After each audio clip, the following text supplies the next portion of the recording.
நேத்து கிளாஸ்ல 4 important process பார்த்தோம் இல்லைங்களா? Isothermal, isobaric, isochoric, adiabatic. ஃபாஸ்டா சொல்லுங்க பாப்போம். எது கான்ஸ்டன்ட்னு? ஐசோதெர்மல்ல என்ன கான்ஸ்டன்டா இருக்கும்? ஐசோதெர்மல்ல temperature constant.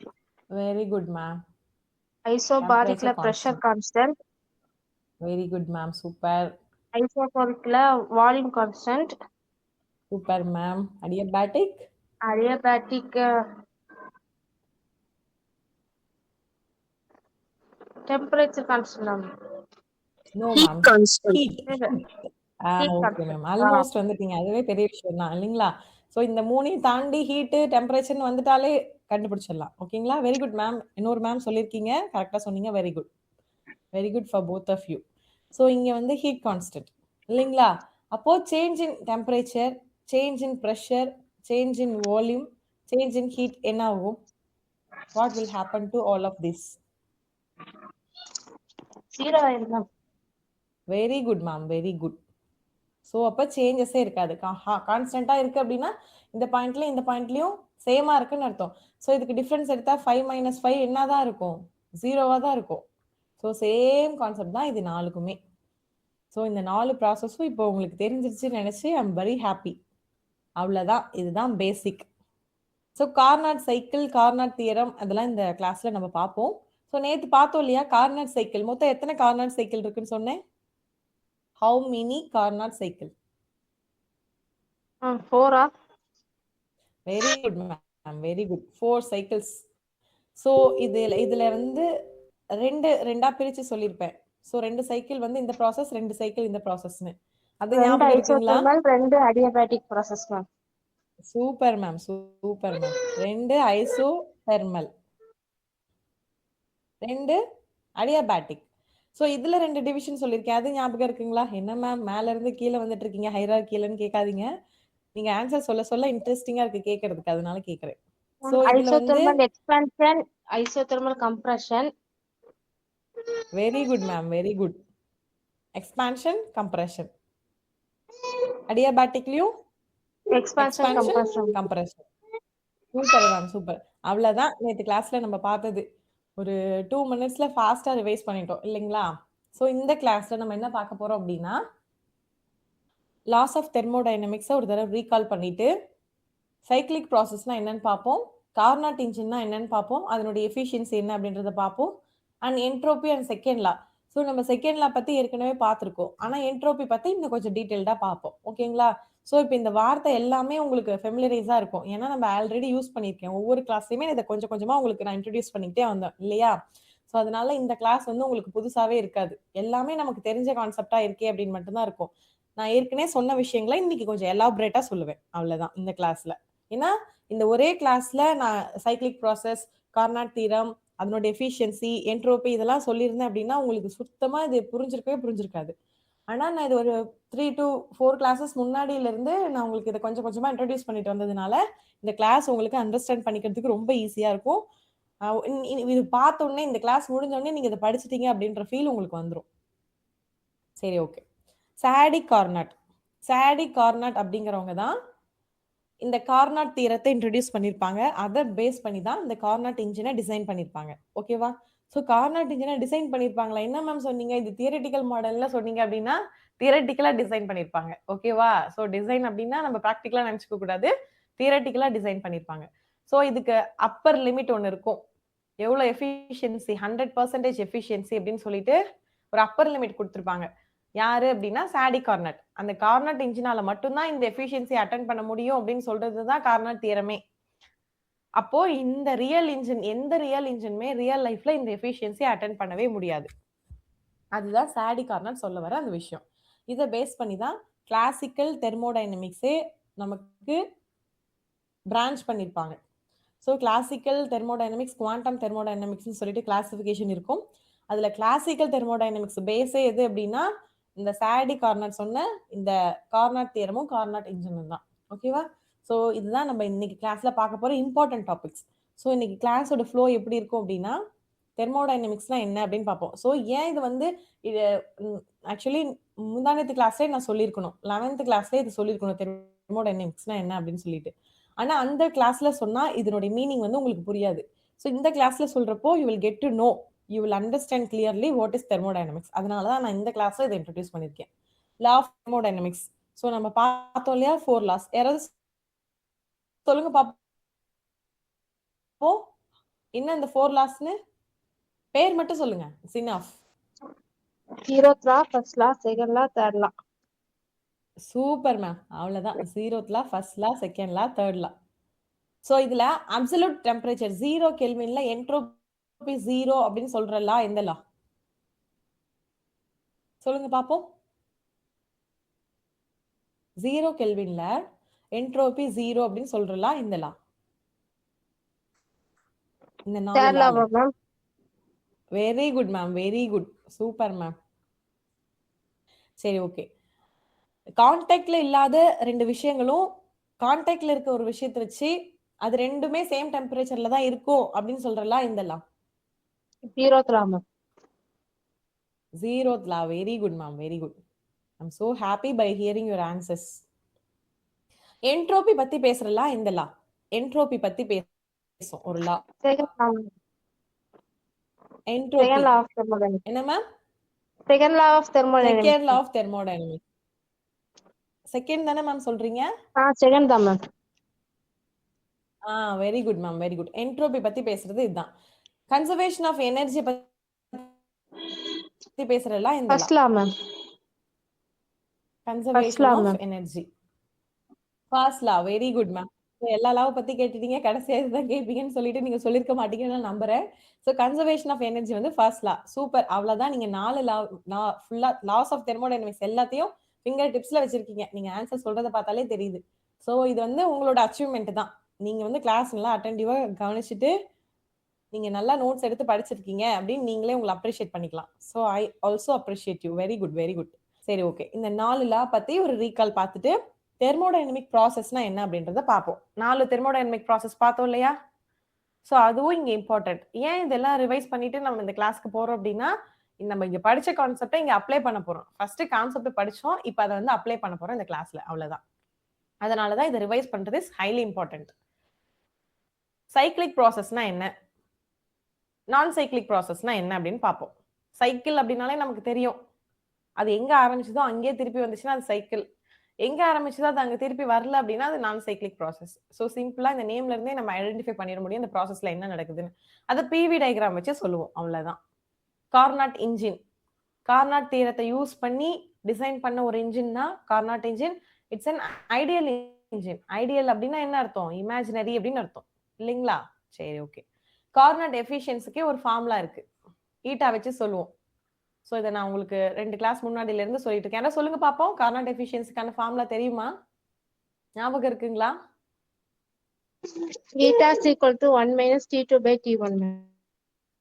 Very good ma'am, very good. Eta is equal to 1 minus T2 divided by T1. So இது லோவர் டெம்பரேச்சர், கோல்டு டெம்பரேச்சர், இது வந்து higher temperature. Super, super ma'am. Next இந்த இப்போ இன்னைக்கு நம்ம கிளாஸ்ல பார்க்குற இந்த எஃபிஷியன்சி வச்சு ஒர்க் பத்தியும் பார்ப்போம். அதுக்கு என்ன ஃபார்முலான்றதையும் பார்ப்போம். அதை வச்சு எக்ஸாம்பிள் சம்ஸ் 3 சம் சால்வ் பண்ணுவோம். ஓகேவா? அதுக்கப்புறம் ரியல் இன்ஜினுக்கும் கார்னாட் இன்ஜினுக்கும் என்ன வேரியேஷன்ஸ் அப்படின்றத கம்பேர் பண்ணி படிப்போம்.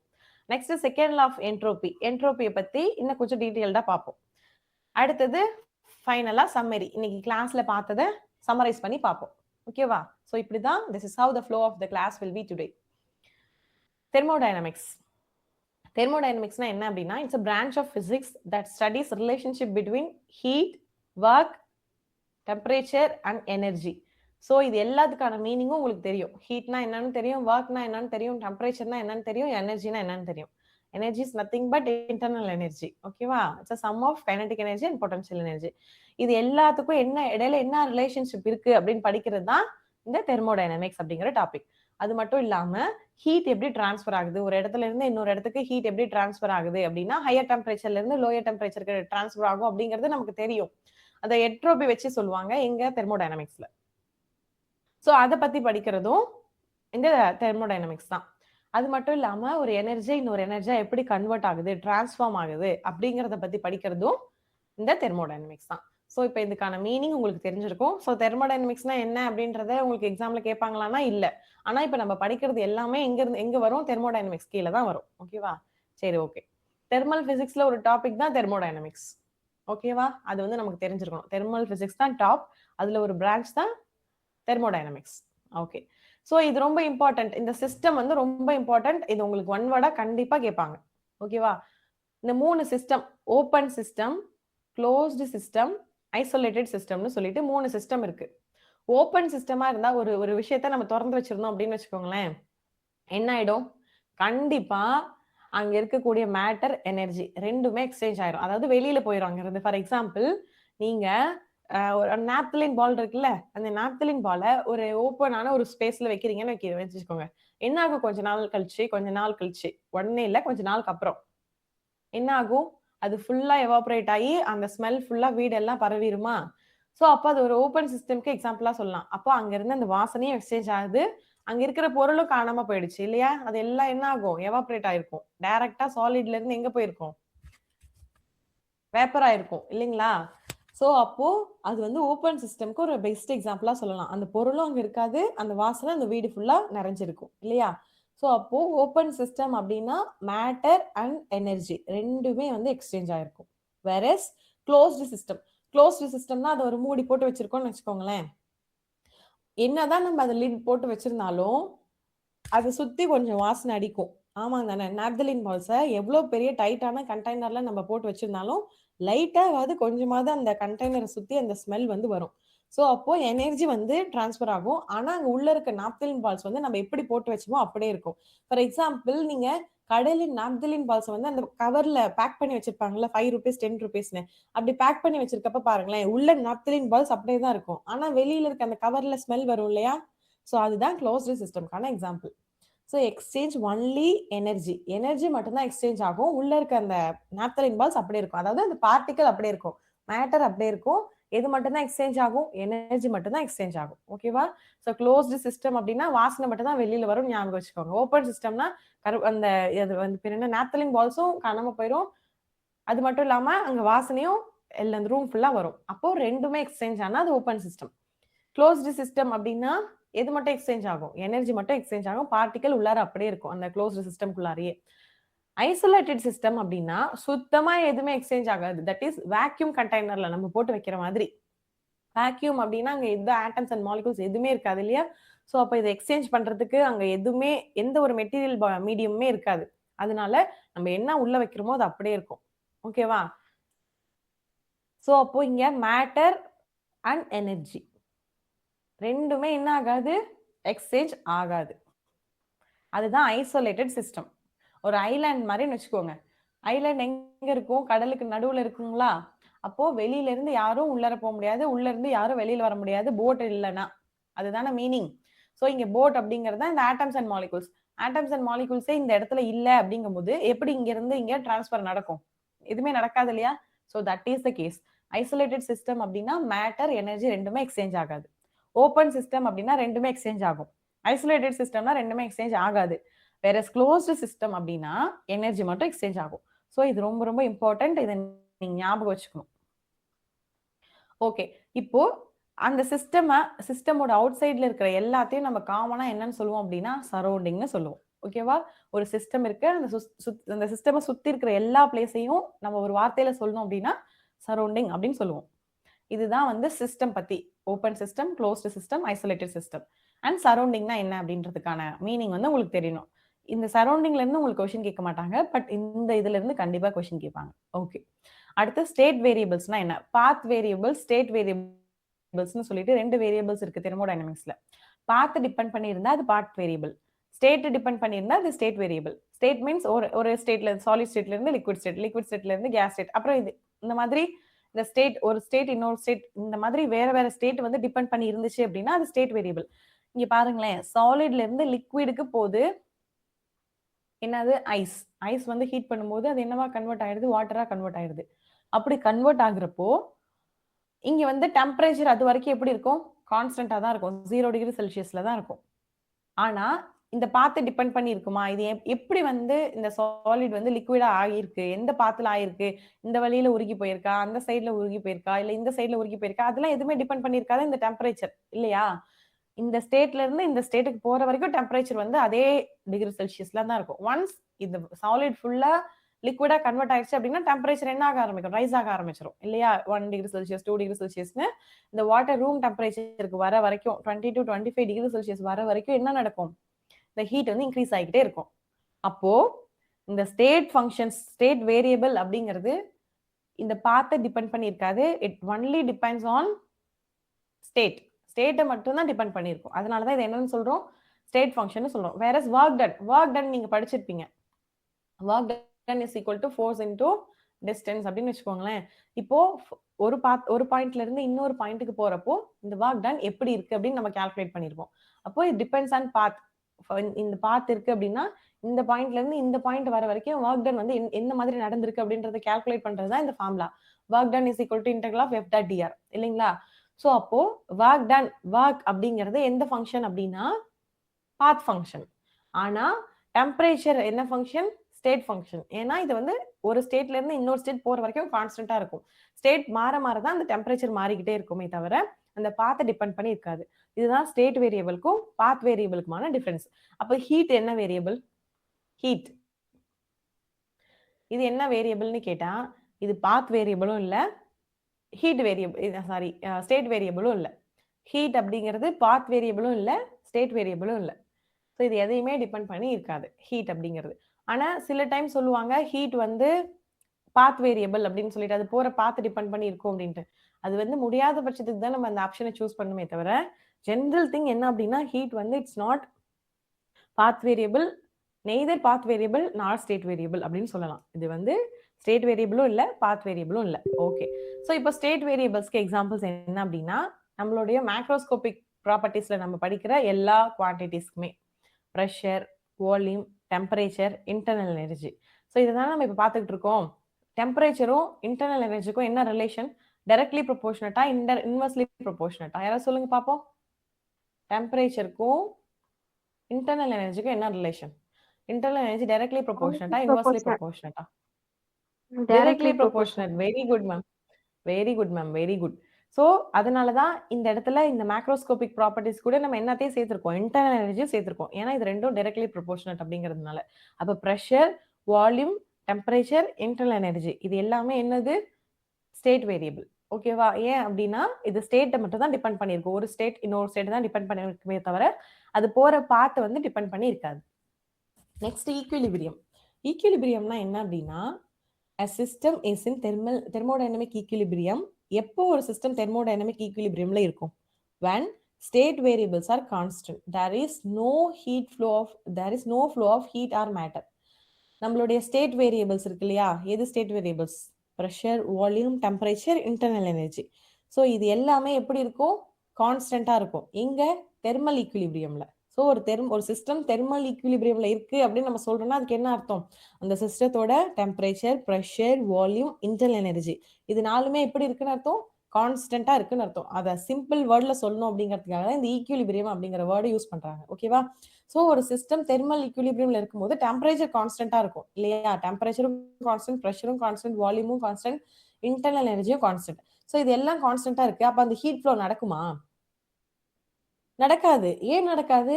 ஏன்னா டெம்பரேச்சர் கான்ஸ்டன்டா இருக்கு. டெம்பரேச்சர் டிஃபரன்ஸ் இருந்தா தானே ஹீட் ஃப்ளோவே நடக்கும். ஹையர் டெம்பரேச்சர்ல இருந்து லோயர் டெம்பரேச்சருக்கு போவோம்.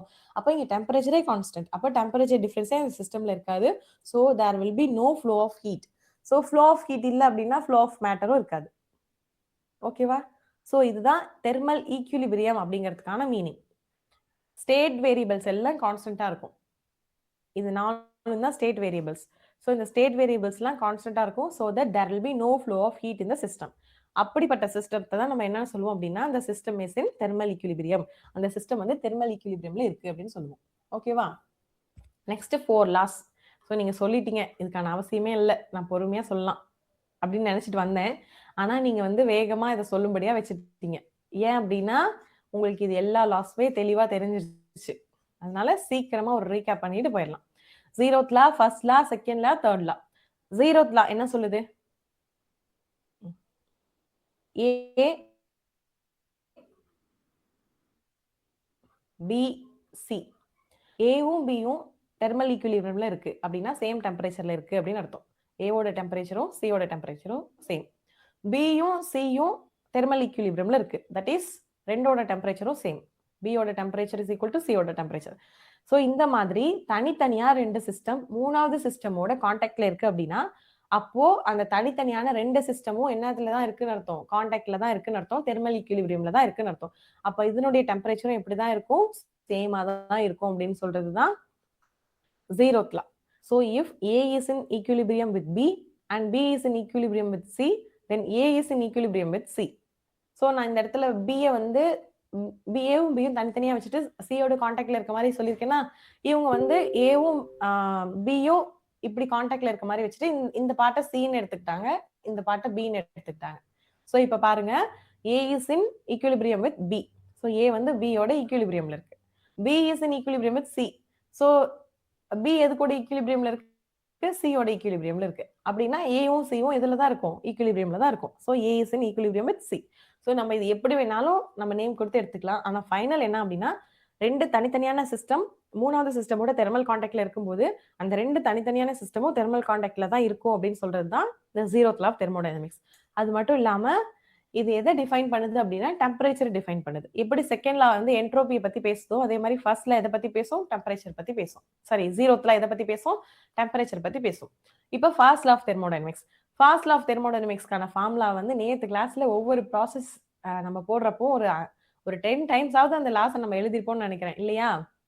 First law of thermodynamics Q is equal to U plus W சொல்லிட்டு ஒரு 10 டைம்ஸ் ஆவது நேற்று கிளாஸ்ல எழுதிருப்போம். ஏன்னா ஒவ்வொரு ப்ராசஸ்லயுமே இதை போட்டு சால்வ் பண்ணிருப்போம் இல்லையா? ஸோ அப்போ இது நமக்கு மறக்கவே கூடாது. நம்ம சப்ளை பண்ற ஹீட் வந்து இன்டர்னல் எனர்ஜியாவும் ஒர்க்காவும் கன்வெர்ட் ஆகும். ஓகேவா? ஸோ அதுதான் இந்த லா சொல்லுது. அப்போ இந்த சைடு இருக்கிற ஹீட் அப்படிங்கிறது எனர்ஜி. லெஃப்ட் சைட்ல இருக்க எனர்ஜியும் ரைட் சைட்ல இருக்கக்கூடிய சம் ஆஃப் எனர்ஜி எப்படிதான் இருக்கும்? ஈக்குவலா தான் இருக்கும். இது ரெண்டும் ஈக்குவலா தான் இருக்கும். ஸோ ஈக்குவலா இருக்கு அப்படின்னா என்ன அர்த்தம்? கான்ஸ்டன்டா இருக்குன்னு அர்த்தம். அப்போ energy is conserved. Energy is கன்சர்வ்ட்னா என்ன மீனிங்? எனர்ஜி இஸ் கான்ஸ்டன்ட் அப்படிங்கிறது மீனிங். ஸோ அப்போ ஃபர்ஸ்ட் லா ஆஃப் தெர்மோடைனமிக்ஸ் என்ன சொல்லுது? எனர்ஜி இஸ் கான்ஸ்டன்ட் அப்படின்னு சொல்லுது. ஓகேவா? ஸோ இதுல இருந்து நம்ம என்ன சொல்லலாம் அப்படின்னா heat added is equal to change in internal energy plus work done by the system. So நான் இங்க எழுதியிருக்கேன் இல்லையா? அதுதான் சொல்லியிருக்காங்க. இங்க வந்து அவங்க மாடிஃபை பண்ணி கொடுத்துருக்காங்க. ஆனா இங்க சொல்ற கான்செப்ட் என்ன அப்படின்னா இதை மாடிஃபை பண்ணி சொல்லியிருக்காங்க. நான் அதை ஸ்ட்ரைட்டா இங்க எழுதிட்டேன். That is Q is equal to U plus W. Heat added equals heat நம்ம சப்ளை பண்ற ஹீட் எதுக்கு ஈக்குவலா இருக்கா? Change in internal energy plus change in internal எனர்ஜினா இதுதான் plus work done by the system. இந்த ஒர்க் அந்த சிஸ்டம் வந்து என்ன ஒர்க் பண்ணுதோ அந்த ஒர்க் இது ரெண்டையும் ஆட் பண்ணோம் அப்படின்னா அதுதான் நம்ம சப்ளை பண்ற ஹீட் அப்படின்னு சொல்லுது first law of thermodynamics. Okay, இது நமக்கு தெரியும். So next second law of thermodynamics. Second law of thermodynamics எதை பத்தி பேசுது? என்ட்ரோபி பத்தி பேசுது. heat flows spontaneously from hot to cold. So இது நமக்கு தெரியும். ஹீட் வந்து தானா ஹையர் டெம்பரேச்சர்ல இருந்து லோயர் டெம்பரேச்சருக்கு போகும். ஹாட் சோர்ஸ்ல இருந்து கோல்டு சோர்ஸுக்கு போகும். ஆனா அது என்ன ஆகாது? ரிவர்ஸ் ப்ராசஸ் வந்து பாசிபிள் கிடையாது. ரிவர்ஸ் வந்து பாசிபிளா? கோல்டர் டெம்பரேச்சர்ல இருக்க ஒரு பாடியில இருந்து, அதாவது டெம்பரேச்சர் கம்மியா இருக்கிற ஒரு பாடியில இருந்து டெம்பரேச்சர் அதிகமா இருக்கிற பாடிக்கு வந்து ஹீட் ஃப்ளோ ஆகுமா? தானா ஃப்ளோ ஆகாது. ஆனா நம்ம எக்ஸ்டர்னல் ஒர்க் பண்ணணும் அப்படின்னா அது என்ன ஆகும்? கண்டிப்பா ஃப்ளோ ஆகும். ஸோ எக்ஸாம்பிள் என்ன சொன்னேன்? ஃப்ரிட்ஜ் சொன்னேன் இல்லையா? ஸோ ஃப்ரிட்ஜ் வந்து உள்ளார கூலிங்கா இருக்கும், வெளியில வந்து சரௌண்டிங் எப்படி இருக்கும்? சூடா இருக்கும். ஆனா உள்ள இருக்கிற ஹீட்டை வந்து ஃப்ரிட்ஜ் என்ன பண்ணுது? வெளியில அனுப்புது. அப்போ உள்ள வந்து கூலிங், வெளியில வந்து ஹீட். அப்போ டெம்பரேச்சர் கம்மியான இடத்துல இருந்து டெம்பரேச்சர் அதிகமான இடத்துக்கு என்ன பண்ணுது? ஃப்ரிட்ஜ் ஹீட்டை டிரான்ஸ்ஃபர் பண்ணுது. அது டிரான்ஸ்ஃபர் பண்றதுக்கு எது வந்து ஹெல்ப் பண்ணுது? எலக்ட்ரிசிட்டி தான் ஹெல்ப் பண்ணுது இல்லையா? அப்போ ஒரு எக்ஸ்டர்னல் ஒர்க் நடக்குது, எக்ஸ்டர்னல் எனர்ஜி வந்து நம்ம கொடுக்குறோம். அப்போ இது வந்து ஸ்பான்டேனியஸ்னு சொல்ல முடியாது. எப்போ ஸ்பான்டேனியஸ்னு சொல்லுவோம்? தானாவே அந்த ப்ராசஸ் நடக்குது அப்படின்னா தான் அதை ஸ்பான்டேனியஸ்னு சொல்லுவோம். நீங்க படிச்சிருப்பீங்க ரேடியோ ஆக்டிவிட்டியில ஸ்டிமுலேட்டட் ரேடியோ ஆக்டிவிட்டி, ஸ்பான்டேனியஸ் ரேடியோ ஆக்டிவிட்டின்னு சொல்லிட்டு நியூக்ளியர் பிசிக்ஸ்ல அட்டாமிக் அண்ட் நியூக்ளியர் பிசிக்ஸ்ல நீங்க இதை படிச்சிருப்பீங்க. ஸோ ஸ்பான்டேனியஸ் அப்படின்னா என்ன அர்த்தம்? தானாவே நடக்கிறது தான் spontaneous. So heat flows spontaneously from hotter body to colder body. இதுதான் செகண்ட் லா சொல்லுது. ஸ்பான்டேனியஸா எங்க இருந்து எங்க போவோம் அப்படின்ட்டு. The entropy of isolated system never decreases. அப்படின்னா என்ன அர்த்தம்? அது இன்க்ரீஸ் ஆகுதுன்னு அர்த்தம் இல்லையா? ஸோ ஒரு ஐசோலேட்டட் சிஸ்டம்னா என்ன மீனிங்? இப்பதானே சொன்னேன். அதுல இருந்து மேட்டர் அண்ட் எனர்ஜி இது ரெண்டுமே என்ன ஆகாது? டிரான்ஸ்ஃபர் ஆகாது, சேஞ்சே ஆகாது. அந்த சிஸ்டம்குள்ளாரே அப்படியே இருக்கும். அதுதான் என்னன்னு சொன்னேன், ஐசோலேட்டட் சிஸ்டம் அப்படின்னு சொன்னேன் இல்லையா?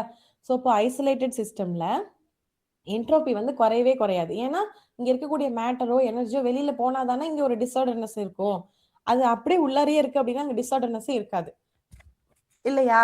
அப்போ வந்து என்ட்ரோபி எப்படி குறையும்? குறையாதுல்ல.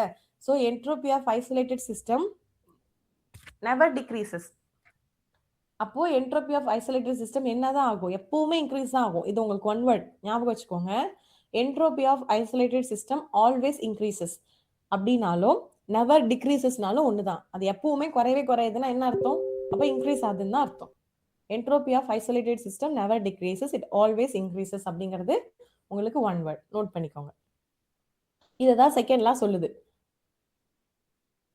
என்ட்ரோபி பத்தி. ஓகேவா? ஐசோலேட்டட் சிஸ்டமோட என்ட்ரோபி எப்படி தான் இருக்குமா? எப்பவுமே குறையவே குறையாது, இன்க்ரீஸ் ஆகிட்டு தான் இருக்கும்னு சொல்றது செகண்ட் லா. தேர்ட் லா என்ன சொல்லுது? ஸோ இந்த பாயிண்ட் இன்னைக்கு நான் உங்களுக்கு கிளாஸ்ல எக்ஸ்ட்ரா கொடுத்துருக்கேன். இதுக்கு முன்னாடி இந்த பாயிண்ட்டை நான் உங்களுக்கு சொல்லியிருக்க மாட்டேன். ஸோ இந்த கிளாஸ்ல இது தேவைப்படுது, அதனால சொல்லியிருக்கேன். ஓகேவா? Third law of thermodynamics. So டெம்பரேச்சரை நம்ம 0 கெல்வினுக்கு ரெடியூஸ் பண்ணும் பொழுது என்ட்ரோபி என்ன ஆகும்? 0 ஆயிரும். அதுதான் தேர்ட் லா. ஸோ டெம்பரேச்சர் 0 கெல்வினா இருந்தா என்ட்ரோபி என்னதான் ஆகும்? 0வா தான் ஆகும் அப்படிங்கிறது தான் தேர்ட் லா. ஆனா இந்த அப்சல்யூட் 0 கெல்வின் அப்படிங்கிற டெம்பரேச்சரை நம்மளால அட்டைனே பண்ண முடியாது இன்ஃபைனைட் நம்பர் ஆஃப் ஸ்டெப்ஸ்ல. அப்போ அதுக்கு எவ்வளவு நம்பர் ஆஃப் ஸ்டெப்ஸ் வந்து தேவைப்படும்? இன்ஃபைனைட் நம்பர் ஆஃப் ஸ்டெப்ஸ் வந்து தேவைப்படும். அவ்வளவு ஸ்டெப்ஸ் நம்மளால பண்ண முடியுமா? பண்ணவே முடியாது. அதனாலதான் இந்த 0 கெல்வின் அப்படிங்கிற டெம்பரேச்சரை நம்மளால அட்டைனே பண்ண முடியல. That is -273 degree Celsius. Degree செல்சியஸ்ல சொல்லணும் அப்படின்னா ஸோ இவ்வளவு கம்மியான டெம்பரேச்சரை நம்ம எப்பயுமே ரீச்சே பண்ண முடியாது. அதுக்கான ரீச் பண்றதுக்கான எந்த ஒரு எக்யூப்மெண்ட், எந்த ஒரு இன்ஸ்ட்ருமெண்ட் எதுவுமே நம்ம கிட்ட கிடையாது. ஏன்னா இதுக்கு எவ்வளவு நம்பர் ஆஃப் ஸ்டெப்ஸ் வந்து தேவைப்படுது? இன்ஃபைனைட் நம்பர் ஆஃப் ஸ்டெப்ஸ் வந்து தேவைப்படுது. ஃபைனைட் நம்பர் ஆஃப் ஸ்டெப்ஸ்ல நம்ம அதை ரீச் பண்ணவே முடியாது. ஸோ இதுதான் தேர்ட் லா சொல்லுது. ஒரு இந்த 4 லா பத்தின ஒரு ஓவர்வியூ பார்த்துட்டோம். இன்னைக்கு கிளாஸ்ல எக்ஸ்ட்ரா தெரிஞ்சுக்கிட்டது என்ன அப்படின்னா, இன்சுலேட்டட் சிஸ்டம்ல that is isolated system. Isolated சிஸ்டமோட என்ட்ரோபி எப்பவுமே வந்து குறையவே குறையாது, never decreases, it always increases அப்படின்னு சொல்லிட்டு இந்த லால இருந்து தெரிஞ்சிருக்கும். ஓகே, இப்போ அந்த ப்ராசஸ் நமக்கு தெரியும். Isothermal, adiabatic, isochoric, isobaric. So அழகா சொல்லிட்டீங்க எது எது கான்ஸ்டன்ட், அது சேஞ்ச் ஆனா என்ன நடக்கும் அப்படிங்கிறத சொல்லிட்டீங்க. ஸோ அதை தான் இங்க கொடுத்துருக்கேன். ஸோ ஐசோதெர்மல் அப்படின்னா டெம்பரேச்சர் கான்ஸ்டன்ட். அதை அது வந்து சேஞ்ச் இன் டெம்பரேச்சர் அப்படின்னு நம்ம எடுத்தோம் அப்படின்னா கான்ஸ்டன்ட்டை டிஃபரன்ஷியேட் பண்ணும்போது வில் பி கெட்டிங் 0. அடியபாட்டிக் அப்படின்னா ஹீட் கான்ஸ்டன்ட், அதை டிஃபரன்ஷியேட் பண்ணும்போது வில் பி கெட்டிங் 0. ஐசோகோரிக் அப்படின்னா வால்யூம் கான்ஸ்டன்ட். ஸோ அதை டிஃபரன்ஷியேட் பண்ணும்போது டெல்பி என்னது? சேஞ்ச் இன் வால்யூம் வந்து கண்டிப்பா 0வா தான் இருக்கும். ஐசோபாரிக் அப்படின்னா pressure constant. So change in pressure is always 0. இங்க இருந்து ஃபர்ஸ்ட் லா ஆஃப் தெர்மோடைனமிக்ஸ் வச்சு இந்த ரிலேஷனை நம்ம மாத்தி மாத்தி எழுதியிருப்போம் இல்லையா? அது ரொம்ப ரொம்ப முக்கியம். அதனாலதான் நான் இன்னைக்கு கிளாஸ்ல இதை கொடுத்துருக்கேன். ஸோ அதை வச்சுட்டு இன்னும் ஃபர்தரா கொஞ்சம் டிஸ்கஸ் பண்ணுவோம், அவ்வளவுதான். ஃபர்ஸ்ட் ஐசோதெர்மல் ப்ராசஸ்க்கு ஃபர்ஸ்ட் லா ஆஃப் தெர்மோடைனமிக்ஸ் என்ன? Q is equal to U plus W. Temperature constant அப்படின்னா டிஃபரன்ஷியல் டெம்பரேச்சர் வந்து 0. Temperature is directly proportional to internal energy. அப்போ சேஞ்ச் இன் இன்டர்னல் எனர்ஜி எப்படி என்னவா தான் இருக்கும்? சேஞ்ச் இன் டெம்பரேச்சர் 0வா இருந்தா சேஞ்ச் இன் இன்டர்னல் எனர்ஜி என்னதான் இருக்கும்? 0வா தான் இருக்கும். அப்போ இந்த பார்ட் வந்து 0 ஆயிரும், எனர்ஜி பார்ட் வந்து 0 ஆயிரும். Will be getting Q is equal to W. That is நம்ம அப்ளை பண்ற என்டையர் ஹீட்டும் என்னவா கன்வெர்ட் ஆகும்? ஒர்க்கா கன்வெர்ட் ஆகும் அப்படின்றது தான் ஃபர்ஸ்ட் லா சொல்ற விஷயம். So the temperature constant, all heat converts to work. எல்லா ஹீட்டும் ஒர்க்கா கன்வெர்ட் ஆகுது. ஸோ அதுதான் இந்த ஈக்குவேஷன் மூலியமா நம்ம தெரிஞ்சுக்கிறோம். இல்லாட்டி நீங்க first law of thermodynamics use பண்ணி இதை வந்து நீங்க சால்வ் பண்ணி எடுக்கலன்னு வச்சுக்கோங்களேன், ஐசோதெர்மல் ப்ராசஸ்ல எல்லா ஹீட்டும் ஒர்க்கா கன்வெர்ட் ஆகணும்னு நீங்க உட்காந்து மக்கப் பண்ணணும். அப்படி மக்கப் பண்ணீங்க அப்படின்னா எத்தனை ப்ராசஸ்க்கு நீங்க மக்கப் பண்ணுவீங்க? இந்த நாளைக்கும் பண்ண முடியுமா? பண்ண முடியாது இல்லையா? மறந்துடும். கண்டிப்பா பண்ண முடியாது அப்படின்றதுலாம் ஒண்ணு இல்லவே இல்லை, பண்ண முடியும். ஆனா நமக்கு நிறைய எஃபோர்ட் போட வேண்டி இருக்கும், கன்ஃபியூஷன் நிறைய நடக்கும், தப்பா எழுதுறதுக்கான ப்ராபபிலிட்டி ஹை. அதனாலதான் நான் சொல்றேன், இந்த ஈக்குவேஷன் வச்சு ஞாபகம் வச்சுக்கோங்க, so that you will not get forget. Okay, so அடுத்தது இந்த லா என்ன லா? இதை வச்சு ஒரு லா வரும். என்ன law? PV is equal to nRT. Temperature constant, gas constant constant, number of molecules constant. So இது எல்லாமே கான்ஸ்டன்டா இருக்கும்போது PV is equal to constant. அப்போ volume pressure is inversely proportional to volume அப்படின்னு சொல்லுவோம். அப்படி இல்லைன்னா volume is inversely proportional to pressure. எப்படி வேணாலும் நம்ம சொல்லிக்கலாம். ப்ரெஷர் வச்சு யூஸ்வலா சொல்லுவோம். அதனால நான் இங்க எழுதியிருக்கேன் இந்த மாதிரி. அப்போ இது என்ன லா? எக்ஸாக்ட்லா பாயில்ஸ் லா. அப்போ ஐசோதெர்மல் ப்ராசஸ்ல என்ன லா வந்து நம்ம யூஸ் பண்றோம் அப்படின்னா பாயில்ஸ் லா தான் யூஸ் பண்றோம். ஓகேவா? ஸோ இது வந்து ரொம்ப இம்பார்ட்டன்ட். இதுல என்ன லா யூஸ் பண்றோம் அப்படிங்கிறது ரொம்ப ரொம்ப இம்பார்ட்டன்ட். ஸோ இங்க எந்த மாதிரி கர்வ் கிடைக்கும்? யாராவது ஞாபகம் வச்சிருக்கீங்களா நேத்து கிளாஸ்ல? சொல்லுங்க பார்ப்போம்.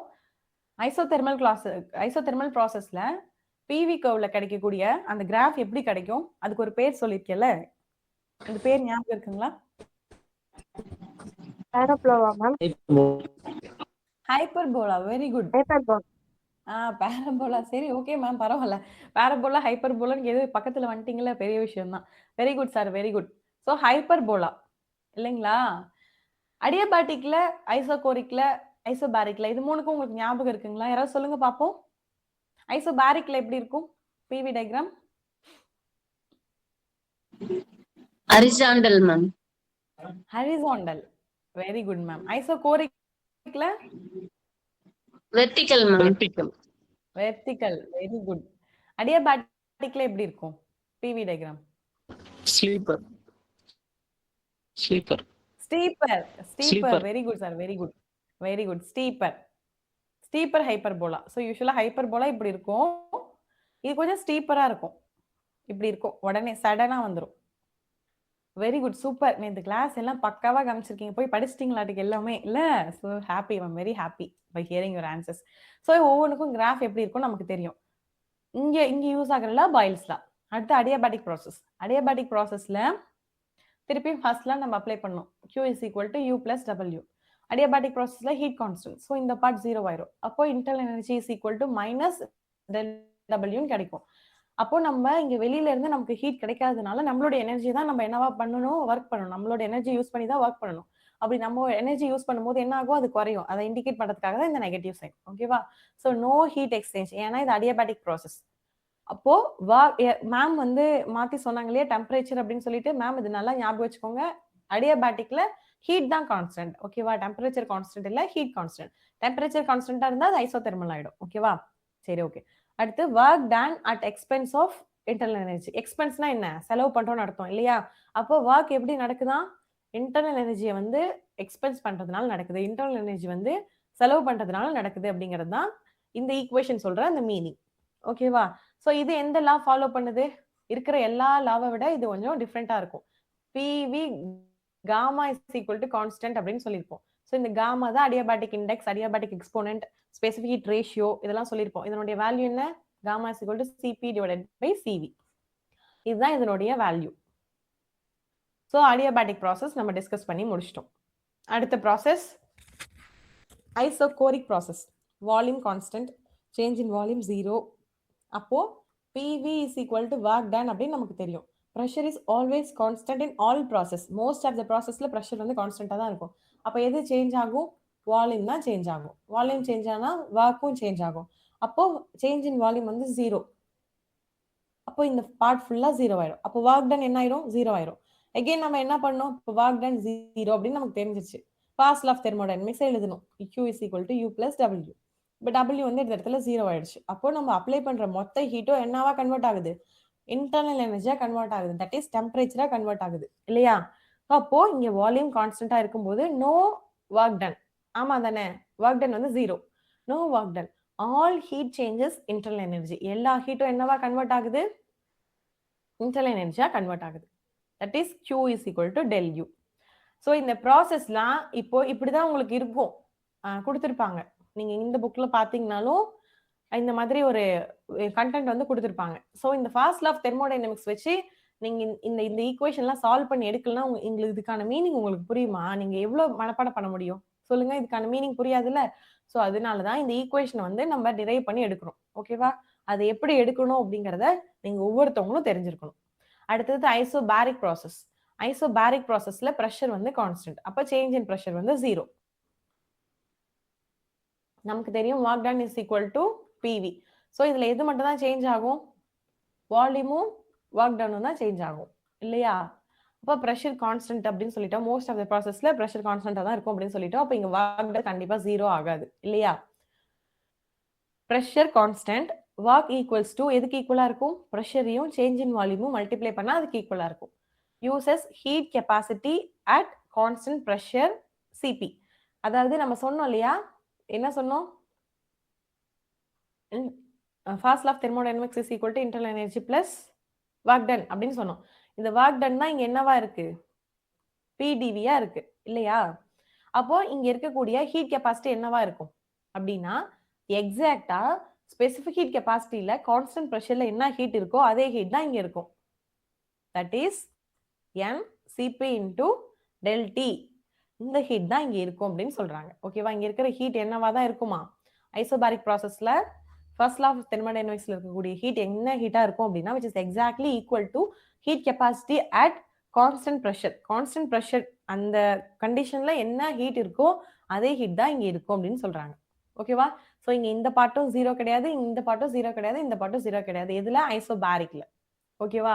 சோ ஆனா இங்க பாருங்க டெம்பரேச்சர் பொறுத்து 0 ஆயிருக்கும், ஹீட்டை பொறுத்து 0 ஆயிருக்கும், வால்யூமை பொறுத்து 0 ஆயிருக்கும். அப்போ அந்த மாடிஃபையே ஆகாத ஒரு ஒரு ப்ராசஸ் அப்படின்னா ஐசோபாரிக் ப்ராசஸ் தான். ஏன்னா இதுல இருக்கக்கூடிய எந்த ஒரு டேர்முமே ஐசோபாரிக் ப்ராசஸ்ல 0 ஆயிருக்காது இல்லையா? எல்லா ப்ராசஸ் இந்த ப்ராசஸ்ல இருக்கக்கூடிய எல்லா டேர்ம்ஸ்க்குமே வேல்யூஸ் இருக்கும் ஐசோபாரிக் ப்ராசஸ்ல. வேறஸ் ஐசோதெர்மல், அடியாபாட்டிக், ஐசோகோரிக் இது எல்லாத்துலயுமே ஏதாவது ஒரு டேர்ம் கண்டிப்பா 0 ஆயிருக்கும். இங்க பாருங்க ஐசோகோரிக்ல வால்யூம் 0 ஆயிருக்கும், அடியாபாட்டிக்ல ஹீட் 0 ஆயிருக்கும், ஐசோதெர்மல்ல இன்டர்னல் எனர்ஜி 0 ஆயிருக்கும். அப்போ எந்த ஒரு டேர்மே 0 ஆகாத ஒரு ப்ராசஸ் எது அப்படின்னா இந்த ஐசோபாரிக் ப்ராசஸ் தான். இதுல ஃபர்ஸ்ட் லா ஆஃப் தெர்மோடைனமிக்ஸ்ல ஃபர்ஸ்ட் லா ஆஃப் தெர்மோடைனமிக்ஸ்ல 3 டேர்ம் இருக்கும். Heat, internal energy, work done. So இந்த 3 டேர்முமே 0 ஆயிருக்காது எதுல அப்படின்னா ஐசோபாரிக் ப்ராசஸ்ல. சோ இதை வச்சு கூட நீங்க ஈஸியா ஞாபகம் வச்சுக்கலாம். ஐசோபாரிக் ப்ராசஸ்ல மட்டும்தான் ஒர்க் டன், எனர்ஜி, ஹீட் எதுவுமே வந்து 0 ஆயிருக்காது. அப்போ மற்ற எல்லா ப்ராசஸ்லயுமே ஃபர்ஸ்ட் லா ஆஃப் தெர்மோடைனமிக்ஸ்ல வேரியேஷன்ஸ் இருக்கும் அப்படின்னு நீங்க ஞாபகம் வச்சுக்கலாம். ஓகே, சைக்கிளிக் ப்ராசஸ்னா என்ன? சைக்கிளிக் ப்ராசஸ்னா என்னன்னா தொடங்குச்சோ அங்கேயே திருப்பி வந்தா அதுக்கு பேர் என்ன? Cyclic process. ஸோ இந்த சைக்கிளிக் ப்ராசஸ் நடக்கிறப்போ இன்டர்னல் எனர்ஜி கான்ஸ்டன்டா இருக்கும். இன்டர்னல் எனர்ஜி கான்ஸ்டன்ட் அப்படின்னா சேஞ்ச் இன் இன்டர்னல் எனர்ஜி என்னவா இருக்கும் சொல்லுங்க பாப்போம். இன்டர்னல் எனர்ஜி கான்ஸ்டன்ட் அப்படின்னா சேஞ்ச் இன் இன்டர்னல் எனர்ஜி என்னவா இருக்கும்? 0. Very good. இதுதான் உங்களுடைய ஒன் வேர்டே.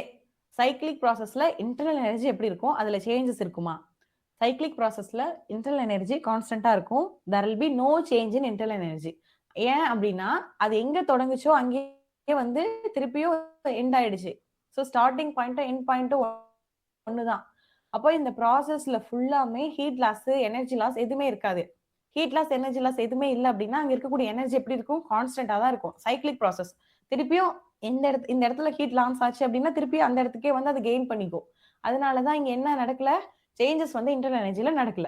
ஓகேவா? அப்ப சைக்கிளிக் ப்ராசஸ் அப்படின்னா உங்களுக்கு 2 விஷயம் ஞாபகம் இருக்கணும். இன்டர்னல் எனர்ஜி கான்ஸ்டன்டா இருக்கணும், எங்க தொடங்குதோ அங்கேயே வந்து முடிஞ்சிடும். இன்டர்னல் எனர்ஜி கான்ஸ்டன்ட் அப்படின்னா அதுல சேஞ்சஸ் இருக்குமா? இன்டர்னல் எனர்ஜில எவ்வளவு சேஞ்ச் நடந்திருக்குன்னு கேட்டா அதை நம்ம என்னன்னு சொல்லுவோம்? 0ன்னு தான் சொல்லுவோம். ஓகேவா?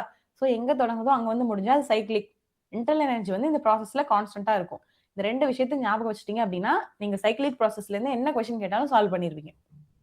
சோ இங்க பாருங்க, change internal energy is 0 for any complete cycle. எந்த ஒரு கம்ப்ளீட் சைக்கிள்னா என்ன அர்த்தம்? சைக்கிளிக் அப்படின்னு அர்த்தம். சோ எந்த ஒரு கம்ப்ளீட்டான சைக்கிளிக் ப்ராசஸ்க்கும் சேஞ்ச் இன் இன்டர்னல் எனர்ஜி 0வா தான் இருக்கும். இப்போ ஃபர்ஸ்ட் லா ஆஃப் தெர்மோடைனமிக்ஸ் எழுதுங்க மறுபடியும். என்னமா ஃபர்ஸ்ட் லா ஆஃப் தெர்மோடைனமிக்ஸை வச்சு தான் இந்த தெர்மோடைனமிக்ஸே படிக்கிறோமா அப்படின்னா நிச்சயமா எஸ் தான் ஆன்சர். அவ்வளோ டைம் யூஸ் பண்ணுவோம் இந்த ஃபர்ஸ்ட் லா ஆஃப் தெர்மோடைனமிக்ஸை. சரி, ஓகே. இப்போ சேஞ்ச் இன் இன்டர்னல் எனர்ஜி 0 ஆயிடுச்சு, இந்த பார்ட் வந்து 0 ஆயிடுச்சு. அப்போ நம்ம அப்ளை பண்ற மொத்த ஹீட்டும் என்னவா கன்வெர்ட் ஆயிருக்கும்? ஒர்க்கா கன்வெர்ட் ஆயிருக்கும். ஆக்சுவலி இது பாசிபிளா? நம்ம அப்ளை பண்ற மொத்த ஹீட்டும் ஒர்க்கா கன்வெர்ட் ஆகுமா? அதுதான் செகண்ட் லால சொல்லியிருப்பாங்க. யாரு? Kelvin Planck statement. நம்ம அப்ளை பண்ற மொத்த ஹீட்டும் கண்டிப்பா ஒர்க்கா கன்வெர்ட் ஆகாது, அதுல கொஞ்சமாவது ஹீட் லாஸ் இருக்கும். அதனாலதான் 100% எஃபிஷியன்சி அப்படிங்கறத எந்த ஒரு ரியல் இன்ஜினாலுமே அட்டைனே பண்ண முடியாது அப்படின்னு சொல்லிட்டு நம்ம செகண்ட் லால கெல்வின் பிளாங்க் ஸ்டேட்மெண்ட்ல பார்த்திருப்போம் இல்லையா? ஸோ ஆக்சுவலி இந்த சைக்கிளிக் ப்ராசஸ்ல நம்ம அப்ளை பண்ற மொத்த ஹீட்டும் என்னவா தான் கன்வெர்ட் ஆகும்னு சொல்றாங்க? ஒர்க்கா தான் கன்வெர்ட் ஆகும்னு சொல்றாங்க. ஆனா இது ரியல் லைஃப்ல பாசிபிள் இல்லை. ஓகே, அதை மட்டும் நீங்க நோட் பண்ணிக்கணும். Okay, a sequence of thermodynamic state changes that returns the system to its exact original state. So எங்க ஆரம்பிச்சதோ அதே ஸ்டேட்டுக்கே திருப்பி வந்து ரிட்டர்ன் ஆயிடும். அதுதான் இதுக்கான definition. Since internal energy depends only on state. Internal energy என்ன ஃபங்க்ஷன் சொன்னேன்? Internal energy. இந்த 4 என்ன ஃபங்க்ஷன் சொன்னேன்? ஸ்டேட் ஃபங்க்ஷன் சொன்னேன். ஏன் அப்படின்னா it only depends on state, it does not depend on path. அதனால இது என்ன function? State function. State function அப்படிங்கிறதுனால இந்த 4 ப்ராப்பர்ட்டியுமே எதை மட்டும் தான் டிபெண்ட் பண்ணியிருக்கும்? அந்த ஸ்டேட்டை மட்டும் தான் டிபெண்ட் பண்ணியிருக்கும். அதுதான் இதுக்கான meaning. Since internal energy depends only on state, அது ஸ்டேட்டை மட்டும் டிபெண்ட் பண்ணி இருக்கிறதுனால இங்க எங்க தொடங்குதோ அங்கேயே வந்துருது இல்லையா சைக்கிளிக் ப்ராசஸ்ல. ஸோ ஸ்டேட் சேஞ்ச் வந்து இருக்காது. அப்போ இன்டர்னல் எனர்ஜி என்ன இருக்கும்? கான்ஸ்டன்டா இருக்கும். அப்போ சேஞ்ச் இன் இன்டர்னல் எனர்ஜி 0 ஆயிடும். அவ்வளவுதான் ஒரு கம்ப்ளீட் சைக்கிளுக்கு சேஞ்ச் இன் இன்டர்னல் எனர்ஜி 0 அப்படின்னு சொல்றது தான் சைக்கிளிக் ப்ராசஸ். ஓகேவா? So during the cyclic process internal energy constant. So இப்போ நம்ம சொன்ன இந்த பாயிண்ட் தான் நான் இந்த பேராகிராஃபா கொடுத்துருக்கேன். ஓகேவா? எங்க தொடங்கினாலும் அங்கேயே வந்து முடிஞ்சா அது ப்ராசஸ். இதுல இருக்கக்கூடிய இன்டர்னல் எனர்ஜி வந்து ஒரு ஸ்டேட் ஃபங்க்ஷன், அது ஸ்டேட்டை மட்டும் தான் டிபெண்ட் பண்ணியிருக்கும். ஸோ இன்டர்னல் எனர்ஜி வந்து கான்ஸ்டன்டா இருக்கும். இன்டர்னல் எனர்ஜி கான்ஸ்டன்ட் அப்படின்னா சேஞ்ச் இன் இன்டர்னல் எனர்ஜி 0. இதுதான் இதுக்கான definition. First law of consequence இங்க என்ன இருக்கு? ஸோ இப்ப நம்ம கண்டுபிடிச்ச இந்த விஷயத்த, நமக்கு தெரிஞ்ச இந்த விஷயத்த ஃபர்ஸ்ட் லா ஆஃப் தெர்மோடைனமிக்ஸ்ல அப்ளை பண்ணும்போது நமக்கு என்ன கிடைக்கும்? Heat is equal to work அப்படின்னு கிடைக்கும். அப்போ நம்ம அப்ளை பண்ற மொத்த ஹீட்டும் என்னவா கன்வெர்ட் ஆயிடும்? ஒர்க்கா கன்வெர்ட் ஆயிடும். So the net heat absorbed equals the net work done by the system over the entire cycle. அந்த சைக்கிள் ஃபுல்லா என்ன ஒர்க் நடந்திருக்கோ அந்த ஒர்க் எதுக்கு ஈக்குவலா இருக்கும் அப்படின்னா அந்த ப்ராசஸ்ல நம்ம அப்ளை பண்ற ஹீட்டுக்கு ஈக்குவலா இருக்கும். நம்ம அப்ளை பண்ற ஹீட்னா என்ன அர்த்தம்? அந்த சப்ஸ்டன்ஸ் வந்து அந்த ஹீட்டை அப்சர்வ் பண்ணிக்குதுன்னு தான் அர்த்தம். ஓகேவா? ஸோ என்ன ஹீட் அப்சர்வ்டுன்னு சொல்றீங்க, அப்புறம் நம்ம அப்ளை பண்றோம் அப்படின்னு சொல்றீங்க அப்படின்னா ரெண்டும் சேம் மீனிங் தான். நம்ம அப்ளை பண்றதை அந்த சப்ஸ்டன்ஸ் வந்து அப்சர்வ் பண்ணிக்குது. So net heat absorbed is equal to net work done by the system over the entire cycle. அந்த சைக்கிள் ஃபுல்லா எவ்வளவு ஒர்க் டன் நடந்திருக்கோ அது எதுக்கு ஈக்குவலா இருக்கும் அப்படின்னா நம்ம அப்ளை பண்ற ஹீட்டுக்கு ஈக்குவலா இருக்கும். ஸோ இந்த ஃபர்ஸ்ட் லா ஆஃப் தெர்மோடைனமிக்ஸ்னுடைய மாடிஃபைடு ஃபார்மை இங்க ஸ்டேட்மெண்டா கொடுத்துருக்கேன். ஓகே, பிவி டயக்ராம் வச்சு நான் அதை டிஸ்கஸ் பண்ணுவோம் அப்படின்னு சொன்னேன் இல்லையா? சைக்கிளிக் ப்ராசஸர் பிவி டயக்ராம் வச்சு நம்ம டிஸ்கஸ் பண்ணுவோம் அப்படின்னு சொன்னேன் இல்லையா? அது எப்படி பிவி டயக்ராம் வச்சு டிஸ்கஸ் பண்ணுவோம் அப்படின்னா, பிவி டயக்ராம்ல இருக்கக்கூடிய அந்த கிராஃப் இருக்கு இல்லையா? பிவி. ஸோ இந்த கிராஃப்ல இருக்கக்கூடிய இந்த கர்வ் எப்படி இருக்கும் அப்படின்னா க்ளோஸ்டா இருக்கும். தட் இஸ் ஒரு ஸ்கொயரா அப்படி இல்லைன்னா ஒரு சர்க்கிளா நீங்க எப்படி வேணாலும் இதை இமேஜின் பண்ணிக்கலாம். ஓகேவா? ஆக மொத்தம் இது என்ன இருக்கும்? க்ளோஸ்டா இருக்கும். எப்படி க்ளோஸ்டா இருக்கும் அப்படின்னா, இப்போ எனக்கு ஒரு ஆன்சர் சொல்லுங்க, அதுல இருந்து நான் இப்போ உங்களுக்கு இதை எக்ஸ்பிளைன் பண்றேன். ஒரு क्वेश्चनக்கு ஆன்சர் சொல்லுங்க.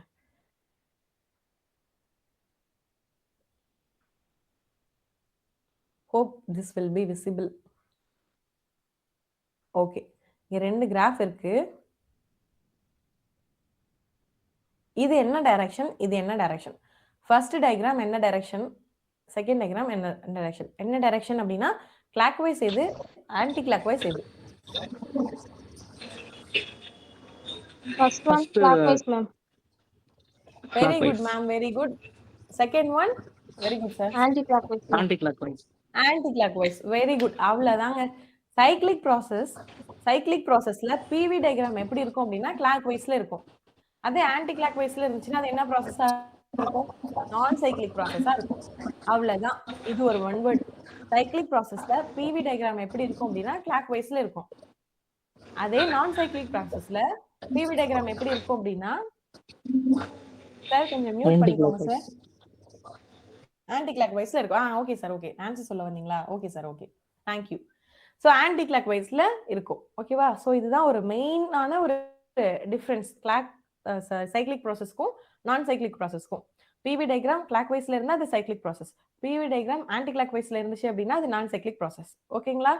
ஸோ அப்போ இங்க ஒர்க் டன் எப்படி இருக்கும்? நம்ம தெரியும் பிவி டயக்ராம்ல இருந்து நமக்கு கிடைக்கக்கூடியது எது? ஒர்க் டன் இல்லையா? Area under the PV curve தான் என்ன அது? Work done. நம்ம பார்த்திருப்போம்ல, PV is equal to W அப்படின்னு நமக்கு கிடைக்குமா? சோ ஏரியா அண்டர் த PV கர்வ் தான் என்னன்னு சொல்லுவோம்? ஒர்க் டன் அப்படின்னு சொல்லுவோம். அப்போ கிளாக் வைஸ்ல ஒர்க் டன் எப்படி இருக்கும், ஆன்டி கிளாக் வைஸ்ல எப்படி இருக்கும்? சோ கிளாக் வைஸ் ஆன்டி கிளாக் வைஸே சொல்லிடலாம். இங்க ஒர்க் டன் பாசிட்டிவா இருக்கும், இங்க ஒர்க் டன் நெகட்டிவா இருக்கும். ஒர்க் டன் பாசிட்டிவ் அப்படின்னா என்னன்னு சொல்லியிருக்கேன் ஏற்கனவே, work done by the system. Work done வந்து நெகட்டிவ் அப்படின்னா work done on the system. நம்ம வந்து அது மேல ஒரு ஒர்க் பண்ணுவோம். அதுவே வந்து பாசிட்டிவா இருந்துச்சு, work done by the system அப்படின்னா அதுவே அந்த வேலையை செஞ்சுக்கும். அப்போ work done by the system அப்படின்னா work done is positive, work done on the system அப்படின்னா ஒர்க் டன் இஸ் நெகட்டிவ். அதாவது ஜீரோவோட கம்மியா இருக்கும், இங்க ஜீரோவோட அதிகமா இருக்கும். அப்போ இங்க இருந்து நீங்க என்ன தெரிஞ்சுக்கணும்?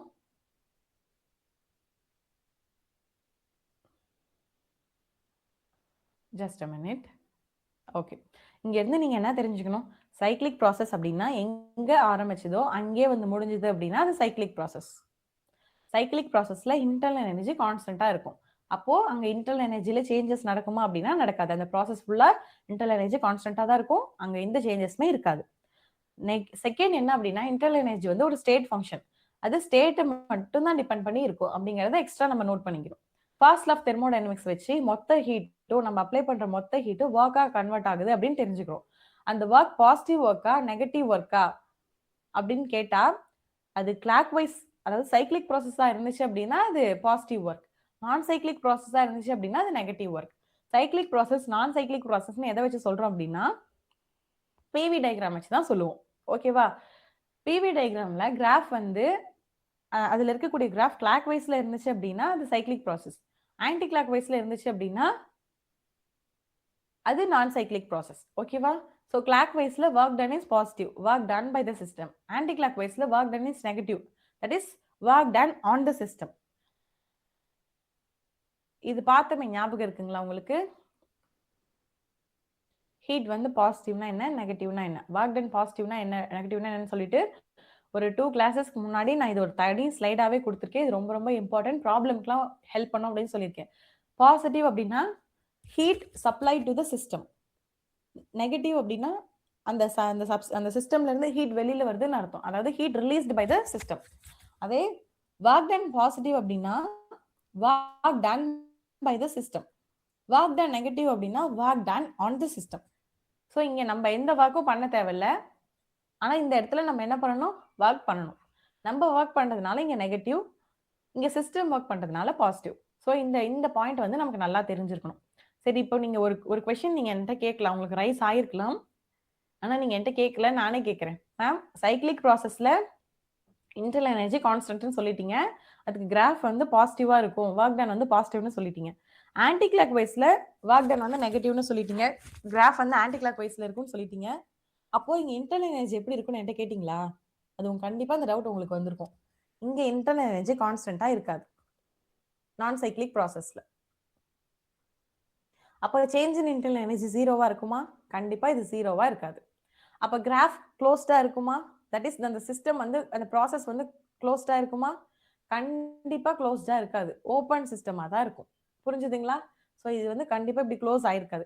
அது க்ளோஸ் ஆனா அது என்ன சிஸ்டம் ஆயிடும்? சைக்கிளிக் ப்ராசஸ் ஆயிடும், சைக்கிளிக் சிஸ்டம் ஆயிடும்.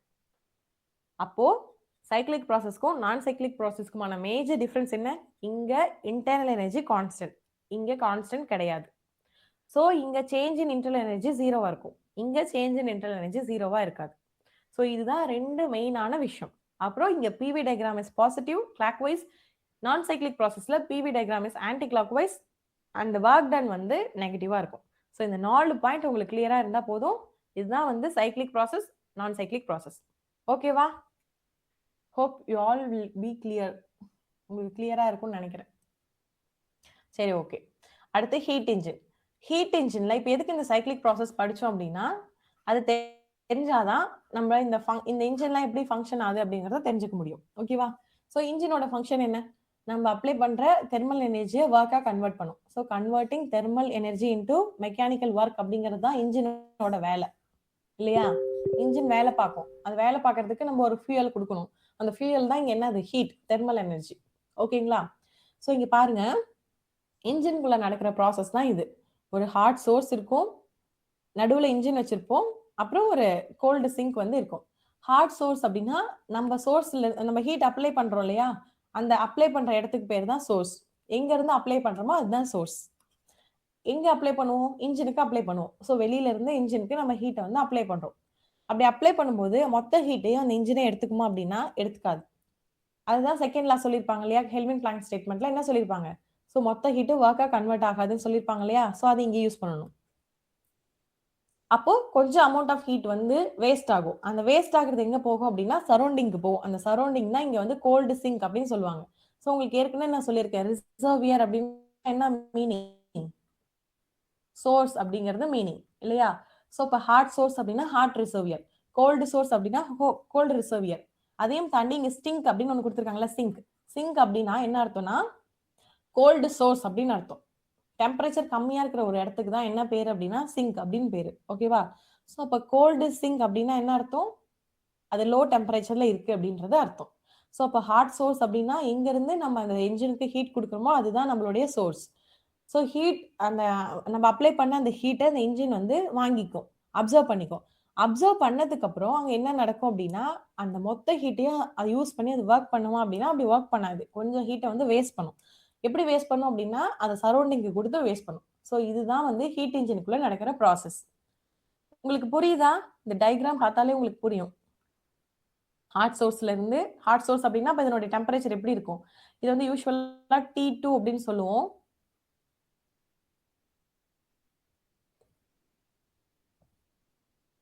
T1 தப்பா டைப் பண்ணிருக்கேன், ஒரு நிமிஷம், just a minute.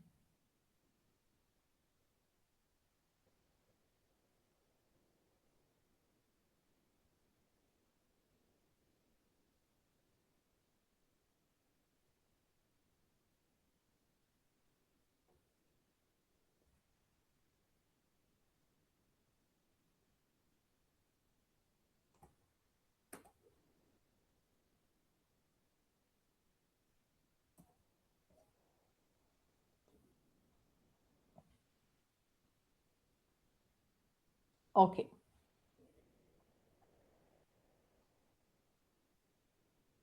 Sorry, just typing error.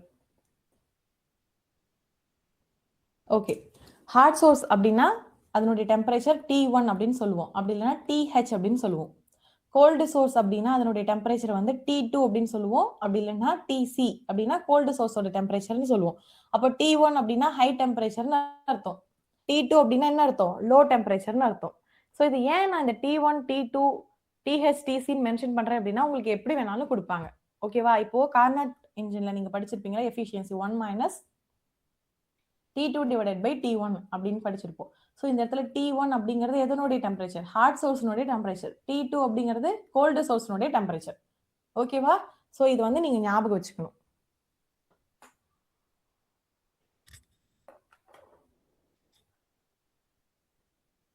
இந்த டிஃபரன்ஸ் உங்களுக்கு புரியுதா? TCனாலும் T2நாலும் ஒண்ணுதான், T1நாலும் THனாலும் ஒண்ணுதான். ஸோ இதை நீங்க ஞாபகம் வச்சுக்கணும். இந்த எஃபிஷியன்சி உங்களுக்கு தெரியும் இல்லையா? eta is equal to 1 minus T2 divided by T1. So இது வந்து லோவர் ஹையர் டெம்பரேச்சர், இது வந்து லோயர் டெம்பரேச்சர் நமக்கு நல்லா தெரியும் இல்லையா? ஸோ அதை வச்சு நீங்க ஞாபகம் வச்சுக்கலாம். ஹாட் சோர்ஸ் அப்படின்னா T1, கோல்டு சோர்ஸ் அப்படின்னா T2. ஓகேவா? ஸோ இந்த HC எல்லாம் ஈஸியா நீங்க அதை இருந்தா டினோட் பண்ணிடுவீங்க. அந்த டினோஷனை பார்த்தோன்னே நீங்க கண்டுபிடிச்சிருவீங்க என்னன்னு. ஸோ H இருக்கு, அப்போ இது வந்து ஹாட் சோர்ஸ். C இருக்கு, அப்போ இங்க இது வந்து கோல்டு சோர்ஸ் அப்படின்னு கண்டுபிடிச்சிருவீங்க. ஆனா T1, T2 அப்படின்னு கொடுக்கும்போது மட்டும் தான் உங்களுக்கு கன்ஃபியூஷன் வரும். அப்போ நீங்க இதை என்ன பண்ணணும்? T1 அப்படின்னா ஹை டெம்பரேச்சர், T2 அப்படின்னா லோ டெம்பரேச்சர்னு உங்களுக்கு ஞாபகம் இருக்கணும். அவ்வளவுதான். சரி, what is heat engine? Heat இன்ஜின்ல என்ன நடக்குது அப்படின்னா it's a device converting thermal energy into mechanical work. அப்போ நம்ம கொடுக்குற ஹீட்டை யூஸ் பண்ணி அது ஒர்க் பண்ணும். அதுதான் அதனுடைய வேலை. அப்போ ஹீட் இன்ஜின் என்ன பண்ணுது? ஒர்க் பண்ணுது. எதை யூஸ் பண்ணி? தெர்மல் எனர்ஜி யூஸ் பண்ணி. By operating cyclically between hot source and sink. So இந்த ஹாட் சோர்ஸ்க்கும் இந்த கோல்டு சிங்க்குக்கும் இடையில ஒரு சைக்ளிக் ப்ராசஸ் நடக்குது. அந்த சைக்ளிக் ப்ராசஸை யூஸ் பண்ணி தான் இது என்ன பண்ணுது? தெர்மல் எனர்ஜியை மெக்கானிக்கல் ஒர்க்கா கன்வெர்ட் பண்ணுது. ஓகேவா? சைக்ளிக் அப்படின்னா எங்க ஆரம்பிச்சதோ அங்கேயே திருப்பி வந்து முடியும். ஹாட் சோர்ஸ்ல இருந்து இது ஒர்க் பண்ண ஆரம்பிச்சது அப்படின்னா திருப்பி கோல்டு சோர்ஸ்க்கு போயிட்டு திருப்பி எங்க தான் வரும்? ஹாட் சோர்ஸ்க்கு தான் வரும். ஸோ இது ஒரு சைக்ளிக் ப்ராசஸ். இதுக்குள்ள நடக்கிற ப்ராசஸ் ஒரு சைக்ளிக் ப்ராசஸ். ஓகே. ஸோ அடுத்து ஒர்க்கிங் பிரின்சிபல் என்ன? ஹீட் எங்க இருந்து அப்சர்வ் ஆகுது? ஹாட் சோர்ஸ்ல இருந்து அப்சர்வ் ஆகுது. அங்க இருந்து அப்சர்வ் ஆன ஹீட்டை இது என்ன பண்ணுது? ஒர்க்கா கன்வெர்ட் பண்ணுது. ஸோ 100% ஒர்க்கா அந்த ஹீட்டை யூஸ் பண்ணி கன்வெர்ட் பண்ணுதா அப்படின்னா இல்ல. Part converted to useful work. ஒரு பார்ட் வந்து யூஸ்ஃபுல் ஒர்க்கா கன்வெர்ட் பண்ணிருது. அப்ப ரிமைனிங் ஹீட்டை என்ன பண்ணுது அப்படின்னா இந்த கோல்டு சிங்குக்கு எஜெக்ட் பண்ணிருது. அதாவது அது யூஸ் பண்ணது போக மீதி ஹீட்டை என்ன பண்ணிருது அப்படின்னா சரௌண்டிங்க்கு கொடுத்துருது. அதுதான் இதுக்கான மீனிங். ஓகேவா?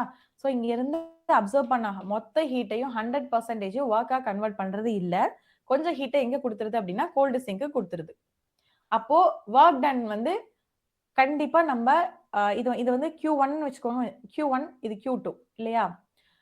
எப்படி T1 T2 அதே மாதிரி இது Q1 இது Q2. இங்க இருக்கக்கூடிய ஹீட் வந்து Q1, இங்க இருக்கக்கூடிய ஹீட் வந்து Q2. இதையும் ஞாபகம் வச்சுக்கோங்க. Okay. So TC T2 Q2. இந்த இடத்துல T1 Q1 TH. Okay.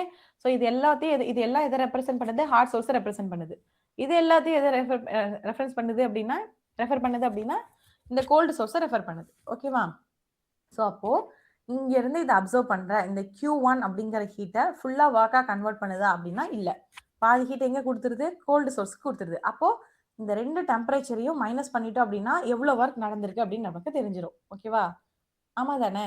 So இங்க எவ்வளவு ஹீட் அப்சர்வ் ஆனிச்சு, இங்க எவ்வளவு ஹீட் ரிலீஸ் ஆயிருக்கு. இது ரெண்டையும் நம்ம மைனஸ் பண்ணிட்டோம் அப்படின்னா இங்க எவ்வளவு ஒர்க் நடந்திருக்குன்னு நமக்கு தெரிஞ்சிடும் இல்லையா? ஸோ அதுதான் இந்த ஒர்க் டனுக்கான ஃபார்முலா. இப்போ work done W is equal to Q1 minus Q2. ஓகேவா? இதுதான் இதோக்கான ஃபார்முலா. இந்த ஒர்க் டன்க்கான ஃபார்முலா இங்க நடந்திருக்கு இல்லையா? ஒர்க் இந்த இன்ஜின் ஒர்க் பண்ணிருக்கு இல்லையா? அந்த ஒர்க்குக்கான ஃபார்முலா தான் இது. ஸோ இது Q1 Q2 அப்படின்னு வச்சுக்க உங்களுக்கு கன்ஃபியூஷனா இருக்கு அப்படின்னா நீங்க இப்படியே ஞாபகம் வச்சுக்கோங்க சிம்பிளி. ஓகேவா? ஹாட் சோர்ஸ்னுடைய ஹீட்ல இருந்து கோல்டு சோர்ஸ்னுடைய ஹீட்டை வந்து மைனஸ் பண்றோம். தட் இஸ் டெம்பரேச்சர் அதிகமான இடத்துல இருந்து டெம்பரேச்சர் கம்மியான இடத்துக்கு வருது ஹீட் இல்லையா? ஸோ அது ரெண்டையும் மைனஸ் பண்ணா நமக்கு ஒர்க் கிடைக்கும் அப்படிங்கறத நீங்க ஈஸியா ஞாபகம் வச்சுக்கோங்க. இந்த Q1 Q2 T1 T2 உங்களுக்கு கன்ஃபியூஷனா இருந்துச்சு அப்படின்னா ஓகேவா? மோஸ்ட் ஆஃப் த டைம் இந்த மாதிரி கொடுக்க மாட்டாங்க. இன்கேஸ் கொடுத்தாங்கன்னா சொல்றேன். ஓகேவா? கொடுத்தாங்கன்னா இது உங்களுக்கு தெரியல அப்படின்னு நீங்க அப்படியே ஃப்ரீஸ் ஆயிடக்கூடாது. அதனால சொல்லி தந்திருக்கேன். ஓகேவா? ஸோ நீங்க HC அப்படின்னே யூஸ் பண்ணிக்கோங்க. ஸோ இது ஃபர்ஸ்ட் கிளாஸ் உங்களுக்கு கன்ஃபியூஷனா இருக்கும் அப்படின்றதுனால தான் நான் HC அப்படின்னே யூஸ் பண்ணியிருப்பேன். ஓகே? அப்போ இங்க எவ்வளவு ஒர்க் நடந்திருக்கு அப்படின்னு நம்ம தெரிஞ்சுக்கணும் அப்படின்னா எவ்வளவு ஹீட் அப்சர்வ் ஆயிருக்கு, எவ்வளவு ஹீட் வந்து இங்க ரிஜெக்ட் ஆயிருக்கு. ஸோ இது ரெண்டையும் நம்ம மைனஸ் பண்ணோம் அப்படின்னா நமக்கு ஒர்க் கிடைச்சிரும். ஸோ ஒர்க்கான ஃபார்முலா என்ன?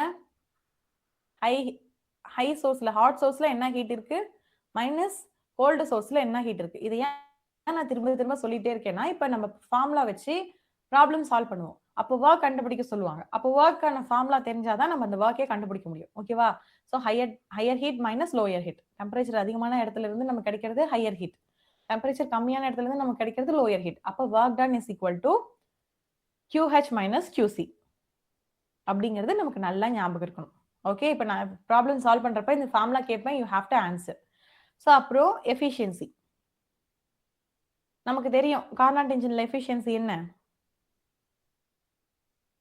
1 minus T2 divided by T1 இல்லையா? இந்த T2 அப்படிங்கிறது கோல்டு சோர்ஸ்னுடைய டெம்பரேச்சர். TH அப்படிங்கிறது ஹாட் சோர்ஸ்னுடைய டெம்பரேச்சர்.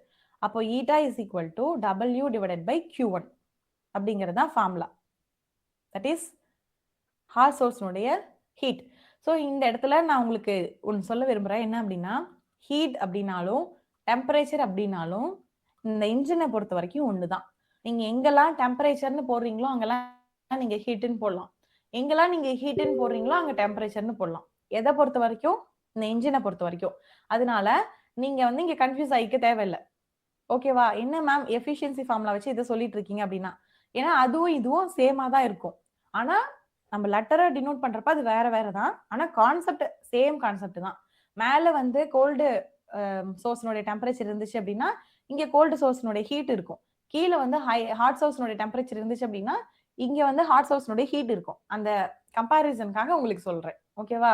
ஸோ அப்போ இன்ஜின்ல பொறுத்த வரைக்கும் உங்களுக்கு இந்த ஹீட் டெம்பரேச்சர்னு கன்ஃபியூஷன் வந்துச்சு அப்படின்னா ஒன்னே ஒன்று மட்டும் ஞாபகம் வச்சுக்கிட்டு ஹீட்டுக்கு கேட்டாங்கன்னா அது அப்படியே ஹீட் Q அப்படின்னு மாத்தி எழுதிருங்க. டெம்பரேச்சர் கேட்டாங்கன்னா அப்படியே T அப்படின்னு மாத்தி எழுதிருங்க. அவ்வளவுதான். ஓகேவா? ஸோ இங்க தெர்மல் எஃபிஷியன்சி இந்த ஹீட் இன்ஜினுக்கு எப்படி கால்குலேட் பண்ணணும் அப்படின்னா அதுக்கு ஃபார்முலா இருக்கு. இதுதான் இந்த formula. Eta is equal to W divided by hot சோர்ஸ்னுடைய அந்த ஹீட். W அப்படின்னா நம்ம தான் இப்பதான் பார்த்தோம். என்ன பார்த்தோம்? Wக்கான வேல்யூ எவ்வளவு ஹீட் அப்சர்வ் ஆயிருக்கு மைனஸ் எவ்வளவு ஹீட் ரிலீஸ் ஆயிருக்கு. சார் QH மைனஸ் QC சொல்ல வந்தீங்களா? Very good sir. Very good super sir. So இப்போ QH மைனஸ் QC இல்லையா? இப்போ நான் இதை தனித்தனியா செப்பரேட் பண்ணி எழுதுறேன். Eta is equal to QH divided by QH minus QC divided by QH அப்படின்னு நான் எழுதலாமா? இதனுடைய சிம்பிளிஃபைட் ஃபார்ம் தானே இது. ஸோ கீழே வந்து டினாமினேட்டர் காமனா இருக்கு. ஸோ வந்து நியூமரேட்டர் நான் மைனஸ் பண்ணி எழுதிக்கலாம். இதை தான் நான் ஸ்ப்ளிட் பண்ணி எழுதிருக்கேன். உங்களுக்கு புரியுதா? இந்த டேர்ம் தான் ஸ்ப்ளிட் பண்ணி எழுதிருக்கேன். அப்ப இது ரெண்டும் ஈக்குவல். அப்ப இதனுடைய வேல்யூ என்ன? 1. இப்போ eta is equal to 1 minus QC divided by QH அப்படின்னு நமக்கு ஃபைனலா எஃபிஷியன்சி கிடைக்கும். இதே தானே கார்னாட் இன்ஜின்ல பார்த்தோம். Efficiency 1 minus T2 divided by T1 பார்த்தோமா? அப்போ இது வந்து கோல்டு சோர்ஸ்னுடைய டெம்பரேச்சர் இல்லையா? TC. இது வந்து ஹாட் சோர்ஸ்னுடைய டெம்பரேச்சர். ஸோ பாருங்க இது ரெண்டும் சிமிலரா இருக்கா? இந்த QT மட்டும் தானே வேரி ஆயிருக்கு. ஆனா இந்த கோல்டு ஹாட் அப்படிங்கிறது சேமா தானே இருக்கு. அதனால தான் சொன்னேன் நீங்க டெம்பரேச்சர் ஞாபகம் வச்சுக்கிட்டீங்க அப்படின்னா இந்த இந்த ஃபார்முலா அப்படியே உங்களுக்கு ஞாபகம் வந்துடும். இல்ல ஹீட் ஞாபகம் வச்சுக்கிட்டீங்க அப்படின்னாலும் டெம்பரேச்சருக்கான ஃபார்முலா ஞாபகம் வந்துடும். ஆக மொத்தம் இந்த லெட்டர் தான் வேரி ஆயிருக்குமே தவிர அது இருக்கிற இடம் ஒன்னா தான் இருக்கும். ஓகேவா? ஸோ அப்போ தெர்மல் எஃபிஷியன்சி என்ன அப்படின்னு கேட்டாங்கன்னா நீங்க eta is equal to 1 minus ஃபைனலா நமக்கு இதானே கிடைச்சது 1 minus QC divided by QH. So இதெல்லாம் இந்த இடத்துல சப்ஸ்கிரிப்ட்ல வரணும். அதை டைப் பண்ண முடியாதனால நான் இப்படி கொடுத்துருக்கேன். ஏற்கனவே உங்கள்கிட்ட நான் சொல்லியிருக்கேன். சரி ஓகே. ஸோ இந்த எஃபிஷியன்சி எப்படி இருக்கும் அப்படின்னா ஆல்வேஸ் லெஸ் தென் 100% ரியல் இன்ஜினுக்கு. அப்போ எதுக்கு 100% இருக்கும்? யாராவது சொல்லுங்க பார்ப்போம். எந்த இன்ஜினுக்கு எஃபிஷியன்சி 100% இருக்கும்? Carnot engine, ma'am. Very good ma'am, very good. Carnot